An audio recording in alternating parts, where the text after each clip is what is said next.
morning.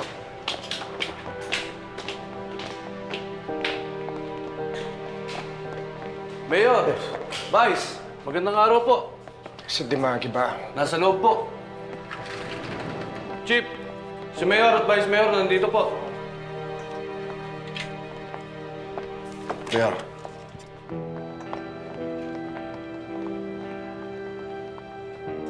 Vice.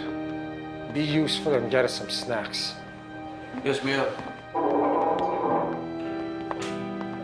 Sir, ito na po yung incident report ko sa Sige, pagtakas nila. iwan mo na lang muna dyan. Balikan mo na lang What mamaya. the hell happened? Paano nakatakas si Tanggol? Mayor, nagkaroon kami ng dragnet operation sa buong San Dimas. Pahin si Marites. Tulad ng pinag-usapan namin ni Vice, pinalibutan ko ng mga pulis ang buong San Dimas. Mati si Tanggol pero... Pero nawala pa rin siya sa kamay mo. Dimagi ba? Ilan pulis ba ang kailangan mo para mahuli si Tanggol? Bilangin natin mga kapalpakan mo, shall we? Strike 1. Nawala sa kustodiya mo si Ramon. Strike 2. Pati yung gurang niyang ama nakawala dito. And strike 3, Vice. Pati sarili niyang asawa nawala sa kustodiya niya. If we were playing baseball, Dimagi ba, out ka na. Sa kasalukuyan, sir, hinahanap namin mga suspect. Puro salita, wala namang gawa. Kita mo, Vice, etong napapala natin kapag ang pinipwesto natin, hindi nararapat. Ano? Papatol ka? Ha? Nabigyan ka lang ng trono, akala mo kung sino ka na. Alam mo ba kung gaano kadali para sa akin palitan ka? Dimagi ba? Matapang ka. Tapang ka. Mayor. Ka. Mayor. Mayor.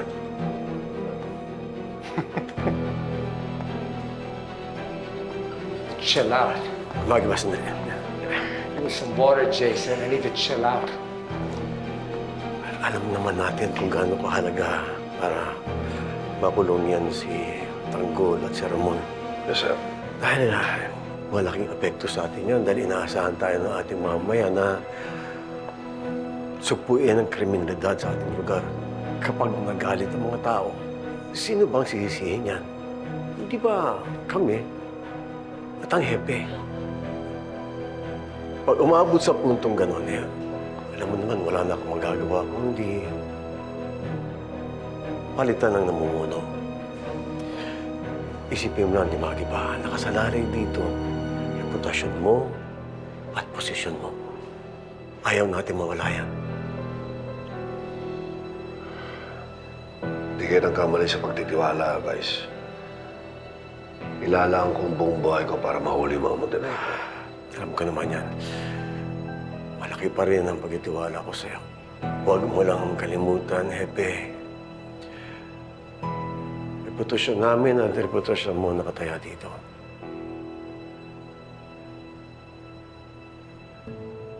Talaga ako mga tayo sandali. Pag-usapan tayo.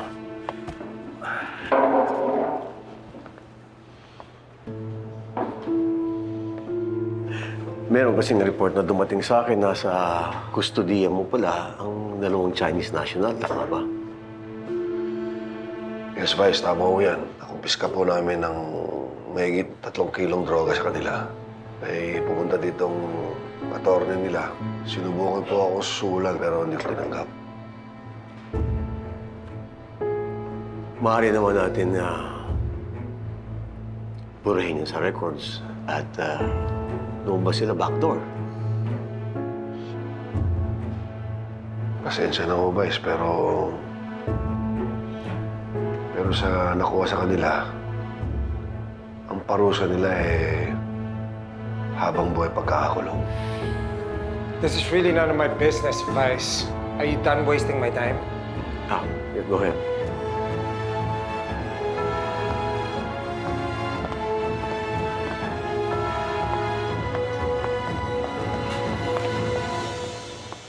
Magandang umaga po, Mayor. Ponggay, kanina pa kita hinahanap. Kumain tayo. Saan ka galing? What's your name? Anong ginagawa mo doon kanina? Narinig mo yung pinag-uusapan namin? Hindi po, Mayor. May mga pinasa lang po ako mga papeles. I asked you, what's your name? Paula Garcia. Rango mo? Patrolwoman po. Alam mo, Jason, pwede to eh. Pwede. Saan po? Naghahanap kasi ako ng close-in security. As you know, Tanggol is on the loose. Kailangan namin maghigpit ng security sa mayor's office. Pero, excuse me po, Sir Mayor. Patrolwoman Vasquez po. Marami naman po kayong bodyguards, ah. I know. But I want her. What do you say, Paula? Pwede ba kitang request? Sir, hindi ko po alam kung papayagan po ako ng hepe ko. Di Magiba will do whatever I say. Ako ang mayor.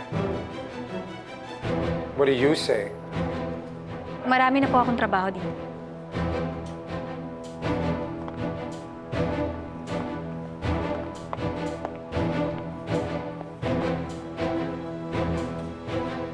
How much do you make as a patrol woman? Let me make a guess. 30,000 pesos? Well, if you work for me, pwede kita bigyan ng allowance. I can double what you make.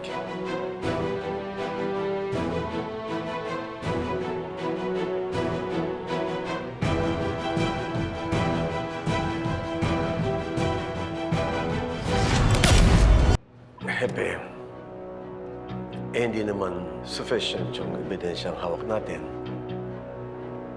Vice, pasensya na ho kayo talaga. Pero hindi ko magagawa yung inuutos niyo. Hepe, nakarating sa akin yung report na binugbog mo raw tong dalawang Chinese national. Hindi maganda yan bilang hepe dahil police brutality yan. Kapag itong dalawang to, sampa ng kaso, baka ikaw pa makulong. Pero ako naniniwala naman ako na may mga taong dapat parusahan katulad ni Tanggol at ni Ramon. Hardened criminal siya mga yan. Pero may mga tao din naman na binibigyan ng pangalawang pagkakataon. Tulad naman ng pagkakataon na ibinigay ko sa'yo. Di Magi ba? Ako, alam ko na lahat gusto mo nasa tama. At saludo ko sa'yo dyan. Pero minsan, maisipan mo rin, ano ba yung mga bagay na mas makakabuti sa'yo, sa sarili mo, at sa iyong posisyon. Pag nagawa mo yan, magiging masaya ko. At magagawa ko ng paraan para naman mas mapataas ko pa ang ranggo. Garcia! Ano nangyayari dito? Sir, binibigyan po kasi ni Sir Mayor ng trabaho itong si Garcia. Close in security po. Pasensya na, Mayor, pero hindi pwedeng mangyari yung gusto ninyo. Dito nakadestino sa presinto si Garcia. The last time I checked, Teniente, I'm still the mayor. Pwede ko gawin ang kahit anong gusto kong gawin. Teniente. So, Paula, will you take my offer?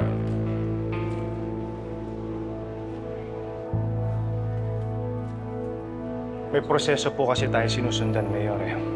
Isa pa, magpapaalam pa po kayo sa hepe. Tsaka maraming kasong inaasikaso si Garcia dito. Excuse me, Teniente, but who invited you to this conversation? Yeah, that means get out of the way. Now.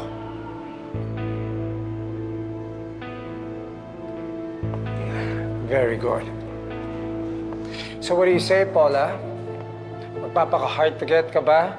Or are you gonna accept my offer?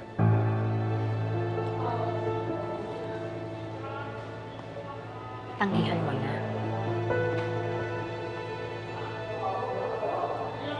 Sige, papayag ako. Pero sa isang kondisyon. Dapat kasama si Vasquez. Hi, sir. 2 is better than 1. Why, thank you, Paula. I do feel safer now that you're with me. Teniente, ayusin mo na yung paperwork ni Paula for me, please.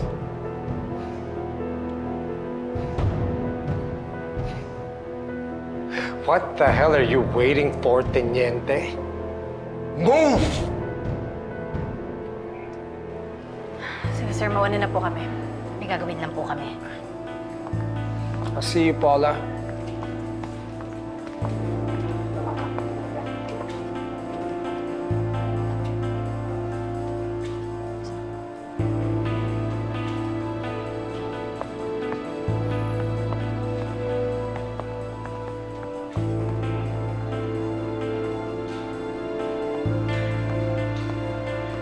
Oh, Grito. Ba't nandito ka pa? Nakahanap ako ng bagong pet, kuya. Dito ka pa naghanap sa presinto, ha? Gusto mo, hanapan kita eh. Let's go, Jason.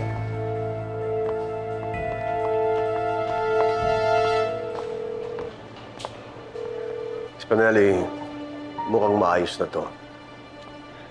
Pero, mas gandahan mo lang ang pakisuyo mo para mailabas na yung mga kaibigan mo. Yes, Vice Mayor. Ako na po ang bahala.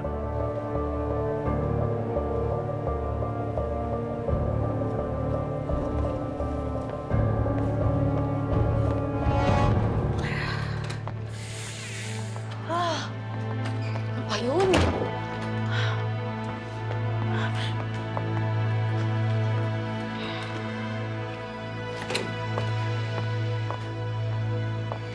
Sir, Ba't pumayag ka? sir, may kakayahan po ako magdesisyon para sa sarili ko. Di ba may usapan tayo? Exclusive tayo. Akin ka lang. Ano exclusive? Hindi ako makikipag-date kay Mayor. Trabaho yon. At isa pa, hindi tayo magjowa. Sir, Malinaw yan, ha?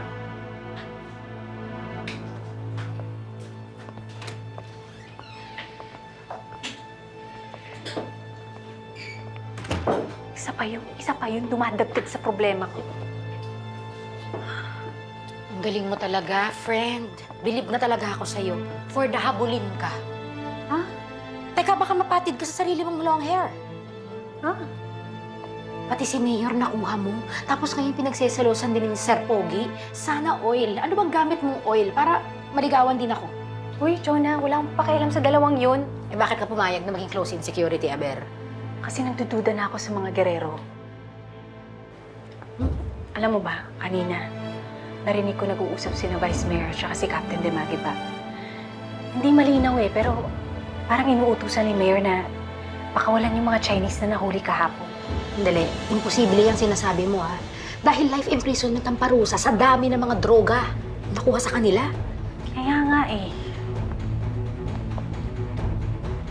Alam mo, lahat ng mga naririnig kong balita, lahat tinuturo na korap ang mga gerero eh. Yung kwento ni Tanggol, yung kay tatay, yun. Hindi pa tayo sure dyan, friend. Dahil nakakulong pa yung mga Chinese. Huwag kang jumping to conclusion. Jonah, pero kung tama ako, daan ko si Mayor Miguelito para makuha ng maraming ebidensya. Para malaman kung ano talagang klaseng pamilya ang mga gerero.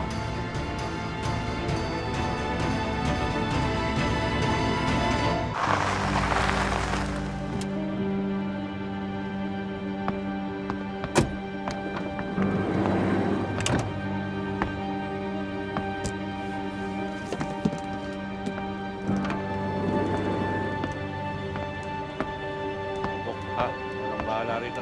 Sige, sir. Okay, salamat. Good afternoon, boss. I'm looking for Captain Dimagiba. Sino po sila? Ano pong kailangan nyo sa kanya? Hindi ko kailangan magpakilala sa iyo, Officer Mendoza. Ang kapitan mo ang pinunta ko dito. And I'm sure he will want to talk to me. Sige po. Samahan ko kayo. Thank you.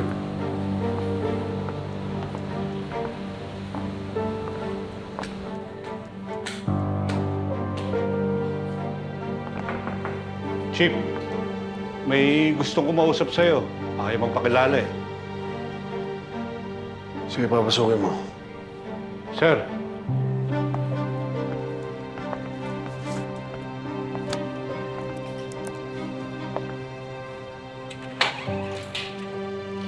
Enrique Espinelli, good afternoon, Captain Dimagiba.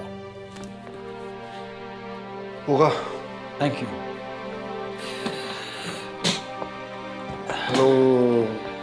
anong sadya nila? Nasa kustodiyan ninyo ang mga kaibigan ko, yung 2 Chinese nationals. Pinakiusapan ka ng aking abogado, pero parang hindi ka interesado sa alok namin. Ikaw ang amo nila? Nahulihan sila ng droga. Tapos may lakas na loob ka na humarap sa akin. Gusto mo pati ikaw kulong ko ngayon? Hindi mo yung gagawin, Rico. Ito ang aking proposal. Ikaw ang maging protector ko. Alam mo na ang negosyo ko. Hindi ko na itatago.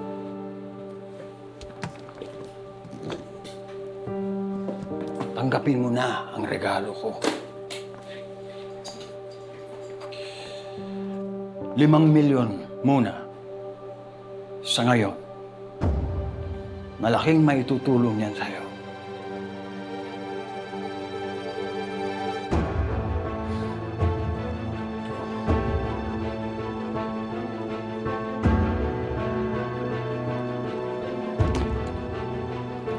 Nasa itaas ka na, Captain Dimagiba. Ang tanong, hanggang dyan ka na lang ba?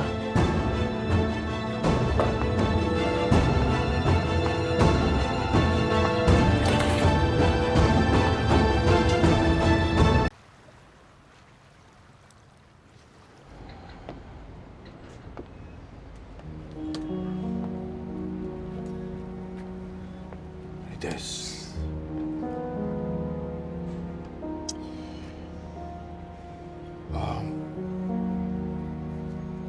Pasensya na. Hindi ko mabibigay yung pinangako ko sa iyong buhay. Buhay na marangya. Baliktad ang buhay ko eh. Akala ko nasa akin na lahat. Kapangyarihan, kayamanan. Pero biglang nawala ito. Sadya ka na.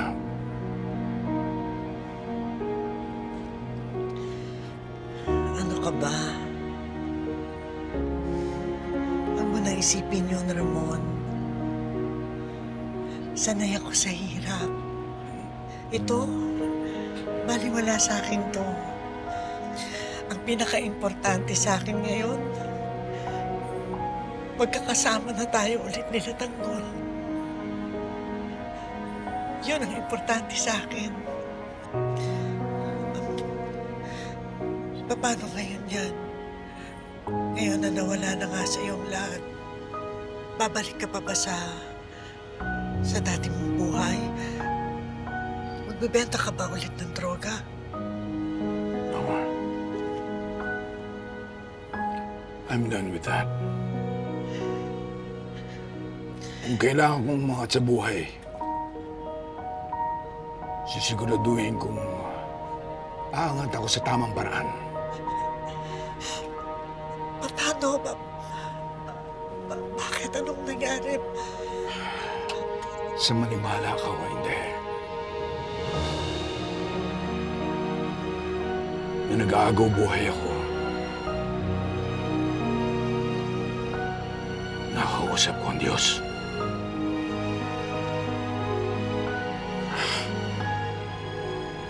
Hiniling ko sa Kanya na bigyan niya pa ako ng isa pang pagkakataon. Binigyan naman niya. Hindi ko ito isasayangin. Itong pangalawang buhay na ito na binigay niya sa akin para sirain lang ang buhay ng ibang tao. si Tanggol at ang mga anak natin. Ang negosyo ng droga ang sumira sa pamilya natin. Ang sumira sa pamilya ko. Kaya naisip ko, na-realize ko, may mas mahalaga pa palang bagay kaysa sa kayamanan o kapangyarihan. Walang iba kundi ang pamilya.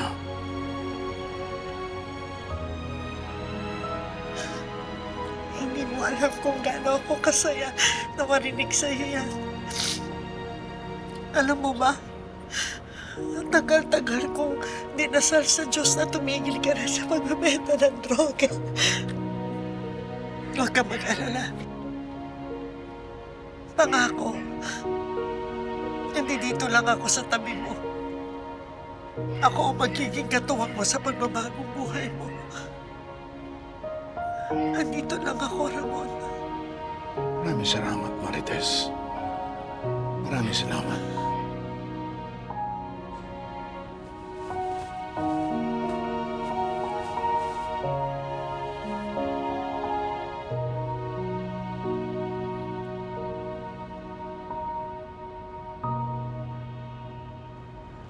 Hindi siguro inakala ng mga Rigor na babalik tayo sa lugar natin ma.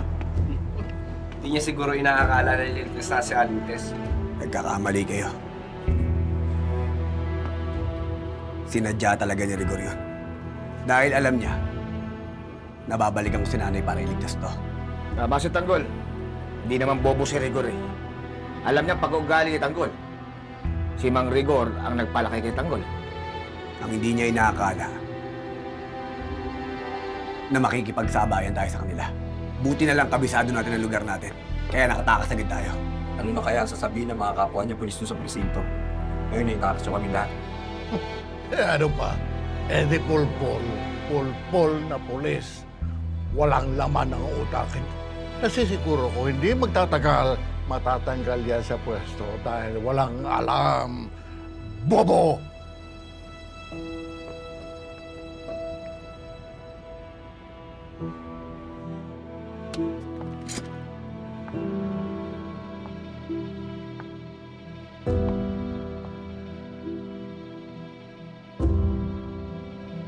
Kung gusto mong bilhin ang dangal ko para ituloy ang negosyo mo, nagkakamali ka ng taong kinausap. Captain, aanhin mo ang dangal kung wala kang makakain. Aanhin mo ang dangal kung dahil sa kawalan mo, tinatapak-tapakan ka na lang. Sa panahon ngayon, baluktot na ang pagiging sobrang tuwid at yung mga kaya mo nagtamalinis, walang mapapalang tama yan sa mundong ito. Makisama ka na lang dahil wala kang makikitang kakampi kapag lagi kang ganyan. Wala kang kwenta, bobo ka! Bobo!